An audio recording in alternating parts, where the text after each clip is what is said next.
qofka bini'aadanka haddii uu waayo naxariis muddo badan waa uu dhibtooda laakiin uma dhinto nabarada jacaylka maalin waxaad ogaanaysaa in ay bini'aadanimadu tahay naxariis maalintaas aad dareemi doontid xanuunka uu leeyahay jacaylka ruux dambe qalbigiisa kuma ciyaari doontid waadna xasuusan doontaa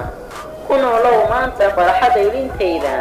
beri waxaad dhici doonta shiid oo kale inaad qalbijab ku noolaan doontid iga fogow igana dheero waayo waad i dayacday